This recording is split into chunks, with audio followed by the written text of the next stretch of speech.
Esta primavera, florescemos juntos. Apoie as vozes plurais que não têm medo de ir contra a corrente e partilhe a sua opinião nos comentários. Desfrute de todos os benefícios Observador, agora com 20 € de desconto. Assine hoje em observador.pt.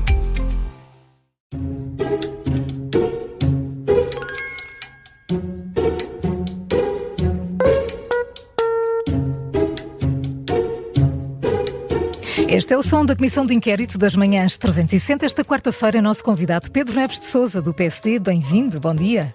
Bom dia. Bom dia. Olá, bom dia. São 5 perguntas, respostas certas valem 5 pontos, com ajuda 2 pontos. Se errar, não pontua nada. Está bem, combinado. Ontem o Bernardo Blanco da Iniciativa Liberal fez 22 pontos, o máximo são 25. A daqui está alta. Mas ainda ninguém conseguiu os 25. Ainda ninguém não, conseguiu. Acho que 22 é a melhor marca. Sim, várias sim. pessoas Várias pessoas com 22, sim. Muito bem, vamos começar então? Cabe-me a mim fazer a primeira pergunta. É do Porto, não é? E a Torre dos Clérigos, como sabemos, é um símbolo arquitetónico da cidade, é um postal ilustrado, claramente. A pergunta é: em que século foi construída? Eu, em bom rigor, sou de Vila Nova de Gaia. Não quero avivar rivalidades locais. O que faz com que haja, claramente, tem a melhor vista do Porto. Um rio, consegue ver a torre. Uma separação física entre os dois territórios. Mas conheço muito bem o Porto, claro. Trabalhei sempre no Porto antes de ser eleito aqui para a Assembleia da República, e conheço muito bem a Torre dos Clérigos. A questão que me coloca, em que século é que foi, é que nunca pensei muito nisso, mas eu diria, sem prescindir de uma ajuda, dependendo das vossas feições, eu diria século XVIII. Muito bem. Muito e sem ajuda, portanto 5 pontos, não é? Quando atravessa o rio e sobe à torre, o que é que vê sobre o PSD e as autárquicas do próximo ano? Eu vejo que o PSD no distrito do Porto, e particularmente quando subo à Torre dos Clérigos, vejo bem o Porto, vejo bem Vila Nova de Gaia, vejo bem Matosinhos, vejo bem Gondomar. Penso que o PSD tem todas as condições para recuperar um conjunto de autarquias que efetivamente tem vindo a perder nos últimos anos. O Distrito do Porto tem sido dominado, sob o ponto de vista autárquico, pelo Partido Socialista, e temos neste momento condições, tanto no Porto como em Vila Nova de Gaia, em Matosinhos, embora em Matosinhos haja uma tradição socialista muito arraigada, mas o PSD tem feito um trabalho de muito valor, e há um conjunto de concelhos no Distrito do Porto que eu acho que o PSD consegue recuperar, havendo uma estratégia e bons candidatos e bons programas. Claro, é essencial. Na cidade do Porto mesmo, no município do Porto, Rui Moreira não vai recandidatar-se, não pode. Quem é que estava a ver na liderança de uma candidatura do PSD para o Porto? O PSD tem vários nomes que podem ganhar a Câmara do Porto. Tem-se falado muito de Pedro Duarte. Penso que temos agora um artigo no Observador a falar sobre isso. Pedro Duarte eu conheço há muitos anos, é um profissional de mão cheia, é alguém que decidiu regressar à política para ocupar um cargo de ministro, de grande importância na gestão daquilo que tem sido e as dificuldades que o Governo tem encontrado muitas vezes no Parlamento, com muito sucesso. Aprovamos o Orçamento de Estado e, portanto, também se deve ao Ministro dos Assuntos Parlamentares. Mas, então é melhor não tirá-lo dessas funções? O Pedro Duarte é do Porto e, como toda a gente que é do Norte, gosta da sua terra e, portanto, se for essa a sua vontade, eu acho que é um excelente candidato e pode ser um excelente presidente da Câmara Municipal do Porto. Mas o espaço político do centro-direita não ficaria bem representado com o movimento do Rui Moreira, se quiser dar continuidade a esse projeto? Mesmo sem Rui Moreira, que não poderá recandidatar-se. Eu vejo o movimento independente de Rui Moreira exatamente como acabei de dizer, como um movimento independente de Rui Moreira. E penso que Rui Moreira conseguiu, à volta dele, reunir um conjunto de portuenses com filiação e sem filiação partidária e construir um projeto político para a cidade.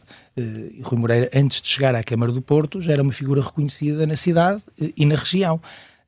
Penso que isso não acontece com Filipe Araújo, o atual vice-presidente, que também se perfila para presidente. Aparentemente o movimento pretende apresentar uma candidatura autónoma. Não me parece que ele tenha essa figura, digamos. Portanto, o movimento morre com Rui Moreira? Eu julgo que sim. Do ponto de vista eleitoral, eu julgo que sim. Para ganhar a Câmara do Porto, e atenção, porque o eleitorado no Porto não é igual ao eleitorado, por exemplo, de Vila Nova de Gaia ou de Matosinhos ou de Gondomar, já deu muitas provas disso. Sim, já surpreendeu muitas vezes. Logo em 2001, por exemplo, com Fernando Gomes e Rui Rio. E Rui Rio não era a figura que depois se transformou, e Fernando Gomes era quase a voz do Norte. Fernando Gomes tinha sido ministro da Administração Interna, embora numa passagem, digamos, infeliz pelo governo, mas a verdade é que o Porto deu a vitória a Rui Rio. E depois, em 2013, Luís Filipe Menezes parecia partir na frente, Manuel Pizarro parecia também ser um candidato muito forte e Rui Moreira, digamos, acabou por vencer.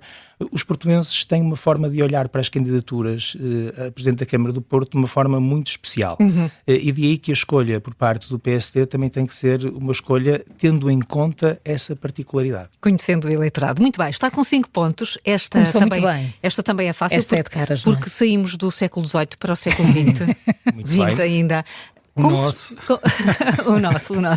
Como é que se chama a banda que teve um dos grandes sucessos dos anos 80, do século passado? Chamem a Polícia. É uma banda do Porto também. Chamem a polícia.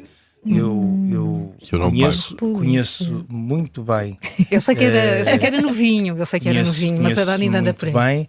Eu vou arriscar um nome, não Pode estou certo ajuda. que seja. Vai acertar. Seríamos Táxi? Não. Não. Chamem a polícia. Trabalhadores do comércio. Trabalhadores do comércio. É isso. Mas se calhar, como estava nas hipóteses, se calhar ia dizer táxi, não é mesmo? Mesmo com a ajuda, provavelmente. Estamos com um problema de insegurança no país ou somos um dos países mais seguros do mundo? Nós somos um dos países mais seguros do mundo. Estamos habituados a viver num país seguro, o que significa que determinados factos, quando ocorrem, quando nós verificamos determinados crimes, temos uma percepção de insegurança. Isto não significa que nós devemos baixar a guarda ou devemos facilitar. Ou dormir à sombra da bananeira, como disse o Primeiro-Ministro. Exatamente. Mas entendo, aliás, há um conjunto de estrangeiros que vêm viver para Portugal e um dos sinais pelos quais vêm viver para Portugal, não todos, alguns vêm à procura de melhor trabalho, de melhores condições de vida, como nós também já fizemos há umas décadas atrás e como continuamos a fazer, embora... Digamos, por outras razões, mas há muitos que vêm cá porque Portugal é um país seguro. Vem muito, exatamente. Uma das razões é exatamente essa. Eu recordo-me, julgo que o ano passado, há 2 anos, houve uma reportagem sobre um conjunto de norte-americanos da Califórnia que vieram exatamente viver para Portugal, uns nómadas digitais, outros porque entendiam que conseguiam trabalhar também à distância noutro tipo de trabalhos, e vieram para Portugal, e uma das razões foi exatamente para além da gastronomia, para além de sermos um povo hospitaleiro, do sol, era também a questão da segurança, que era muito importante. O que aconteceu ontem com o protesto dos bombeiros é um dos tais sinais de que o país, afinal, não é tão seguro? Acha que houve aqui uma linha vermelha que se ultrapassou ontem?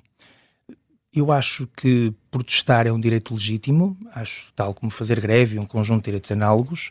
Acho que nós temos que ter a noção de que o protesto não pode ser feito de qualquer maneira. E, muito sinceramente, não obstante os bombeiros terem um conjunto de problemas, e esses problemas estão a ser negociados com o governo, não é com estas formas de protesto que se consegue chegar lá. E acho que aí o governo esteve muito bem e muito firme, porque um governo da República não pode ceder a pressões como aquelas que sucederam ontem, que extravasam e de que maneira aquilo que é um protesto legítimo. Condena então esse protesto? Condeno a forma como foi feito esse protesto e a violência que foi imprimida a esse protesto.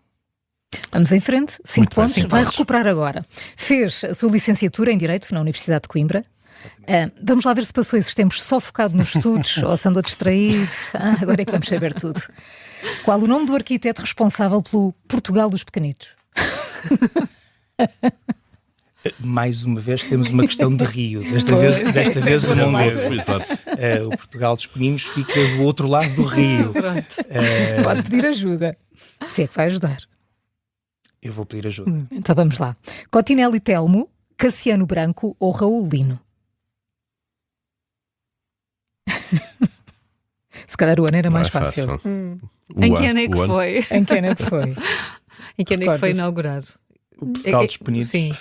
Não ajuda muito. Eu e a Maria João tivemos aqui uma discussão sobre qual seria a pergunta mais acessível, nenhuma delas. Vocês podem não acreditar, mas eu nunca lá foi. Conheço, já lá fui, já lá levei o meu filho, mas podem não acreditar, mas quem estudou em Coimbra, não sei se foi o vosso caso, foi a muitos sítios. Lá está. Viveu noutros horários. Viveu muitas experiências. E nunca perguntou quem era o arquiteto.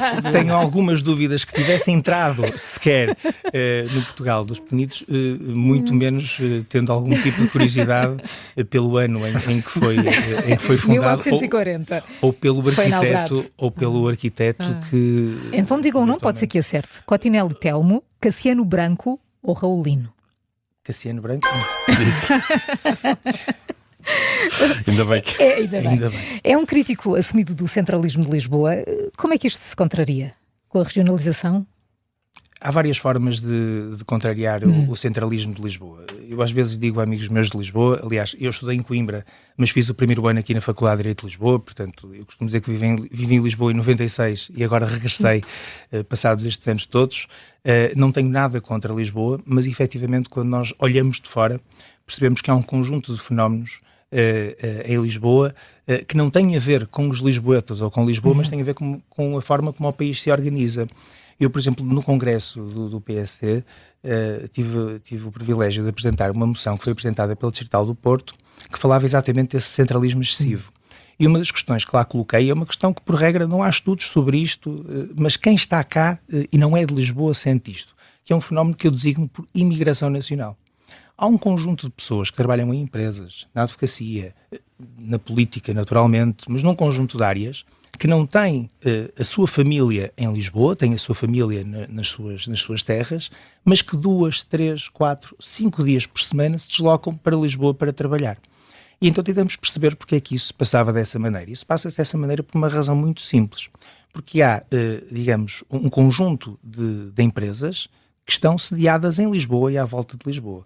Digamos que do volume de negócios das sociedades comerciais portuguesas, 24,4% estão localizadas na Grande Lisboa.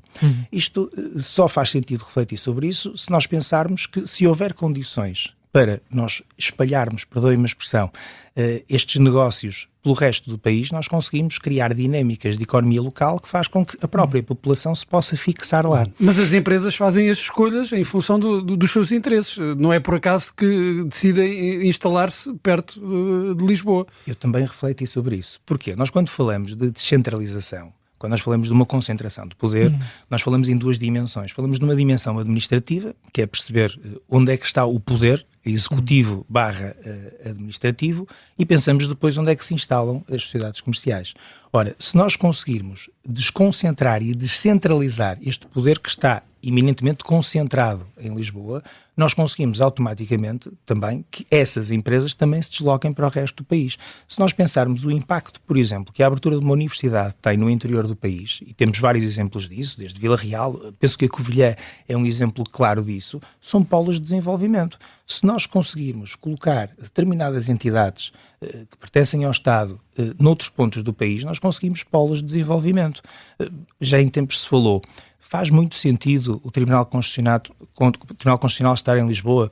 Vou dar-vos outro exemplo. O Centro de Estudos Judiciários está localizado em Lisboa e a partir de setembro vai abrir um polo em Vila do Conde. Porquê? A maior parte, perdoem-me aqui puxar a brasa à minha sardinha, a maior parte dos candidatos à magistratura portuguesa, nos últimos anos, para não dizer décadas, são oriundos do norte do país.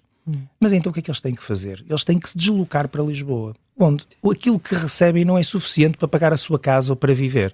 Ora, abrindo um polo em Vila do Conde, eu pergunto, mas porquê é que o SES tem que ficar sempre em Lisboa e não pode ir para outro ponto do país? Mas o que é certo é, Pedro Neves Sousa, isso discute-se há décadas e pouco ou nada acontece. Independentemente da origem do Primeiro-Ministro, que neste caso é de Espinho, da composição do Parlamento ser mais a norte, mais a sul, mais para Lisboa, as coisas não vão mudando. As coisas foram acontecendo porque nós temos aqui vários níveis. Nós temos um nível, digamos, mais radical, que é o nível da regionalização, e temos depois níveis intermédios, nomeadamente foi criado no início do século, digamos, o conceito de metropolização. A área metropolitana do Porto e de Lisboa foram instituídas por lei em 91, mas depois houve um fenómeno de metropolização que não resultou por aí além, e, portanto, ultimamente houve aqui um fenómeno da chamada descentralização daquele conjunto de competências na área da educação, da saúde, que passaram para as autarquias locais. Para fugir à regionalização. Para fugir à regionalização. Claro. E, portanto, nós temos que olhar para a frente e perceber qual é o caminho que temos que seguir. Agora, que o diagnóstico está feito, isso não há dúvidas rigorosamente nenhumas. Vamos então agora à quarta pergunta. Vamos tentar aqui ligar isto aqui com a questão regional.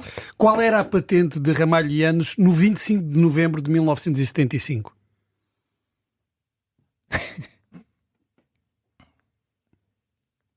Pode pedir ajuda. Agora é general. Agora é general. Será que já era na altura? Está a tentar lembrar. Julgo que já era general. Quer ajuda? Quer ajuda, é melhor ajuda. É melhor ajuda. É melhor ajuda. Tenente-coronel, general ou capitão? Tenente-coronel. Tenente-coronel. Foi o último militar na presidência da República. Gouveia e Melo seria um digno sucessor de Ramalhianos, como bem, não seria militar se fosse eleito presidente da República. Das Forças Armadas. Sim, mas oriundo daí. Seria uma boa hipótese para a presidência da República. O PSD estaria disponível para ignorar aquela regra de ser um militante do partido, o apoiado? Eu penso que como todos os portugueses desconhecem em absoluto o pensamento político do Almirante. Todos sabemos, e ele saltou para a ribalta com um excelente trabalho que fez durante a pandemia, mas eu confesso que desconheço por completo o pensamento político do Almirante, nomeadamente quanto ao exercício das funções presidenciais.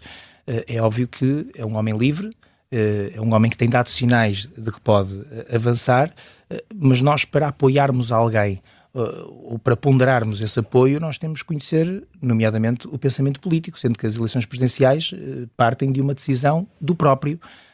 E, portanto, a partir desse momento, nós estamos a 1 ano e 2 meses das eleições presidenciais, falta muito tempo, ainda temos umas autárquicas de permeio, e não me parece, neste momento, que estar a discutir a questão se o Almirante avança, se não avança, desconhecendo o pensamento político dele, para mim faça algum sentido. Acho que ainda muita água vai correr debaixo da ponte. Pois vai, ainda falta muito tempo. Então vamos em frente com 9 pontos. Com 9 pontos. Esta será certamente fácil. É uma citação. Quem disse: o orçamento, este que acabou de ser aprovado, é tão medíocre que logo a seguir a ser aprovado começou uma interessante discussão sobre a paternidade do orçamento. O orçamento medíquer. Nós dizemos que são todas fáceis, não é? Começou logo a discussão sobre a paternidade. Pedro Neves de Sousa está fácil. Portanto, quem poderia dizer uma coisa desta? Eu penso muita gente. Muita gente. Quer ajuda? No Parlamento nós temos vários deputados que diriam como vocês sabem, que diriam isso. O orçamento foi aprovado pior. Pelo PSD e pelo CDS com a abstenção do Partido Socialista e, portanto, imagino que todos os outros possam dizer isto. Mas se calhar quero ajuda. Terá sido Rui Rocha, Paulo Raimundo ou Rui Tavares? Todos. Todos juntos. Quem é que o disse em voz alta? Podem ter dito todos. Alta. No fim de semana, foi logo a seguir à aprovação, foi no fim de semana. No encontro do partido em causa.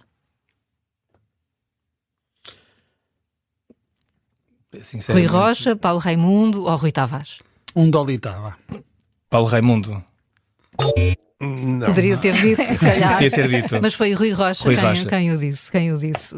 De quem é que é afinal deste orçamento? Sentiu-se confortável a votar um orçamento que não tinha algumas das propostas que o Governo sempre defendeu como fundamentais para dinamizar a economia portuguesa? Este orçamento contém essas medidas que consideramos fundamentais. Não foi, digamos, até ao limite do que achávamos que seria necessário. Refiro-me, por exemplo, à questão do IRC. O grande objetivo seria baixar 2 pontos percentuais até chegar, nomeadamente, aos 15%. Portanto, durante 3 anos baixar 2 pontos percentuais. Isso não foi possível. Numa primeira fase parecia mesmo impossível, porque o Partido Socialista dizia, digamos, com muito fervor, que nunca viabilizaria uma descida do IRC, o que depois acabou, felizmente, por acontecer. E, portanto, é dado aqui um sinal, nomeadamente ao nível do IRC, é dado um sinal às empresas portuguesas de que queremos baixar a carga fiscal. Não para passar aquela ideia que muitas vezes a esquerda quer passar, de que isto é para aumentar os lucros dos empresários, mas no sentido de conceder melhores condições aos trabalhadores e também melhores condições para o desempenho dessas mesmas empresas. Portanto, é um bom orçamento, não é o orçamento possível, é também um orçamento bom. Eu acho que é um bom orçamento. Nós tínhamos a consciência, depois de apurados os resultados eleitorais, que este orçamento tinha que ser negociado. E tinha que haver cedências. Mas acho que o PSD conseguiu manter, o PSD, e neste caso também o CDS, a AD, conseguiu manter a sua matriz. E o orçamento não foi, utilizando uma expressão que foi muito utilizada pela comunicação social, não foi desvirtuado. Sim. Pedro Neves de Sousa, muito obrigada por ter aceitado o nosso convite. O Portugal dos Bonitos, já sabe. Vou estudar mais para a próxima. Muito bem. Muito obrigado. Foi um gosto. Até uma próxima. Obrigado. Amanhã a comissão de inquérito é com a jornalista Maria João Vilés.